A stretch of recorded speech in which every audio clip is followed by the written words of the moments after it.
Hi there.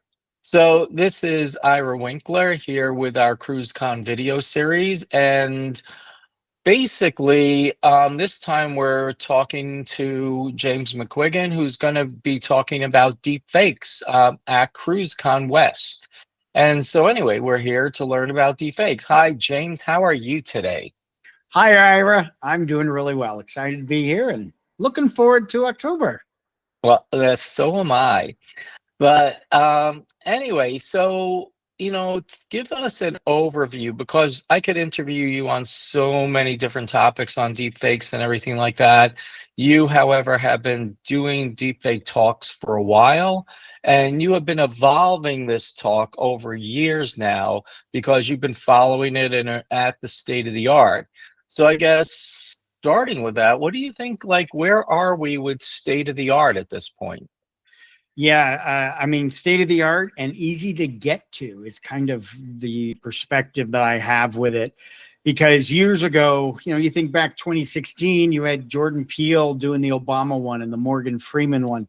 And who knows, well, I'm sure they do, but the computing power was not readily available and it was Hollywood doing those kind of things with CGI. Nowadays, with 10 seconds of audio and a picture of somebody, I can very easily generate a deepfake video of that person in minutes. So the learning curve for that is extremely low. It's not very difficult, very intuitive to go in, you upload your image, upload your audio, and away you go. We can take it a step further on state of the art and start looking at doing face swaps and real voice changing in real time, where now you're starting to deep fake somebody within seconds and being able to masquerade as them through a Zoom call or a Teams or another video type of chat. But it's the state of the art is certainly there. It's certainly getting better and better. I mean, with equipment of like $5,000 or maybe even less, you can have a computer that can do all those deep fakes very quickly, very easily for you. And, it's becoming much more accessible and easy for folks to be able to do that. Now, on the flip side, how do we start detecting it? And that's where the problem lies. Technology, when it comes to the detectors out there, we talk about our social engineering, we can have technology, but we also have the person, the human. And so that's where we are with regards to the detectors that are out there. And so that's one of the areas I'll be looking at as well. And because AI deepfakes constantly is changing, who knows what the presentation will be like on the cruise ship in October. I might even be having a deepfake of somebody doing the presentation for us. You never know. So when we were you were one of our guests on the initial cruise con, and you took a picture of me and my wife when we were on Coco Cay, and you were joking that you saw me smile, and you're like, "Wow, I finally got you with teeth." And you were mentioning that teeth are the hard part and potentially the giveaway. So as you started to say, like, it's getting harder and harder to detect, what would be like, so I'm going to ask you two questions. So the first question is going to be like, what, how do you detect is number one. And then the next question I'm going to ask you is, how are you going to prevent potentially, I don't want to say giving away your teeth, because these days everybody has a social media presence. And I got to admit, a few people don't, they have this smile that's not, they don't show teeth. It's just a personality trait for some people. And I need to find out, what can you do besides of not smile in videos? So first question, with that in mind, how can you potentially detect deepfakes for the average person when you're looking at something, or maybe even detecting, somebody talking or something like that, while, asking you to send $25 million? Yeah. And I think a lot of that comes down to something where, are you expecting it? What kind of emotion is there behind it? What type of feeling what, and it goes back again to our own phishing is, are they asking you to do something unusual? Are they asking you to do something unexpected? Is there a way you can verify that it's, that person's asking you to do it?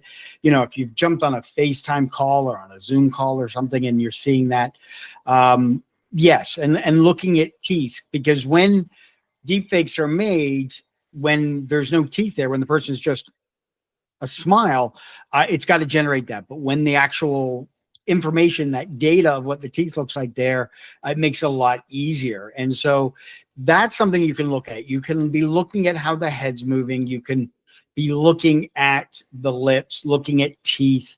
And it's interesting because now we have the ability where you can go in and do lip syncing, where you can take real video that's out there already and essentially bring that into the software, into the service, and they'll redo just the mouth area. So everything else stays the same, and it's just the mouth that's changing.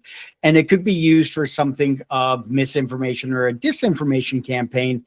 So literally, I could have video of you, Ira, because there's lots of it out there, where I get you and have you on stage somewhere going, hey, you got to come check out CruiseCon because it's the biggest booze fest out there. Don't come to my cruise. It's horrible. It's not worth your time. Forget it. And if you've seen Poop Deck on Netflix, you know what I'm talking about. It wouldn't be that hard to generate that kind of a disinformation campaign. And so then and we know with X and Twitter and social media, lies travel so much faster than the truth does. And so you spend more time trying to play catch up.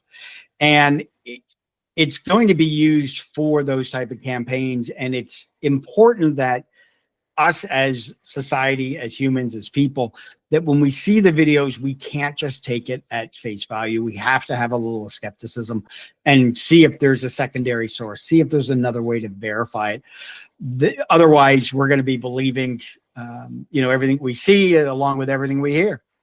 So, okay, before you answer the other question on protecting yourself, then, basically, I'm paraphrasing you, and you're saying essentially we're screwed.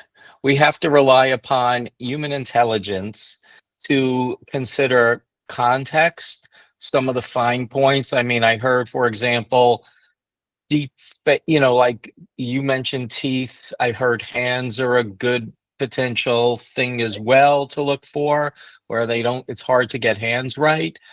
But I know there's like a few companies out there that are doing deepfake software detection in attempted real time and everything like that. As you've been studying this, and I realize the technology can improve really quickly, as can both the defensive and offensive technology can improve really quickly. If somebody is able to download deepfake detection software, how good is that? Because I think I saw Perry Carpenter, who you work with. He was mentioning how he was able to get through some of the deepfake detection. What's the state of the art as far as you could tell with the detection software? Yeah, and that's a good point. There are technologies out there, and you've got a lot of organizations that are working hard to create it. The problem that I'm seeing is there are so many services out there that allow us to create material for little to no money whatsoever. However, when I start going out and looking at the different deepfake detector software out there, there's only one or two that really offer it for free. And this is the commercial products. I'm not talking about any open source. But the commercial ones that I've been seeing out there, there's really only one or two that I've seen that allow you to do it for free. All the other ones, when I go visit their site, it's not available. It's only available to enterprises. You have to do a demo first. You have to talk to a salesperson first. And it's really limiting the exposure to the industry and to the common person to be able to go out and find software to go, hey, look, I just got this video. I need to see if it's deep faked or not. And I want to use some sort of tool. And when there's so many hurdles right now limiting our ability, it makes it very, very frustrating. And the ones that I have used aren't detecting the deep fake, because I've made deep fake. I've got a couple videos that I use and I run them through and they go, oh yeah, nope, it's good. No deep fakes here. So that's the frustrating part. Was that the freeware or or the payware?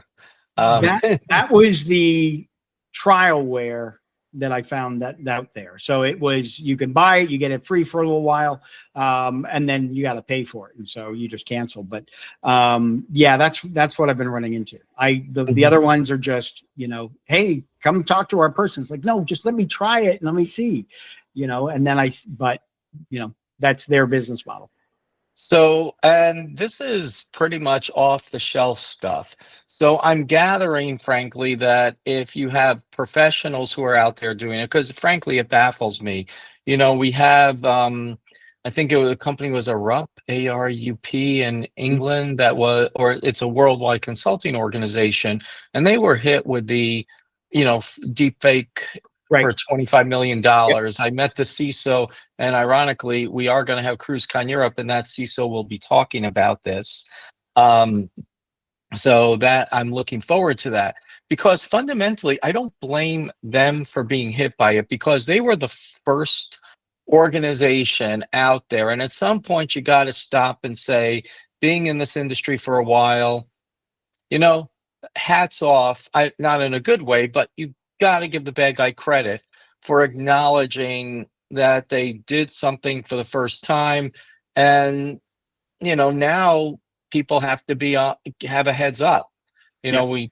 Most organizations now should start implementing deepfake software and have more awareness and things like that.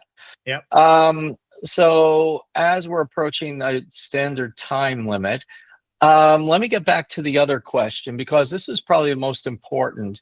Because what you're saying for prevention is, or preventing from being a victim of deepfake, we have to, frankly, exercise. God, I hate the term common sense, because you have to have common knowledge to exercise common sense, which is number one.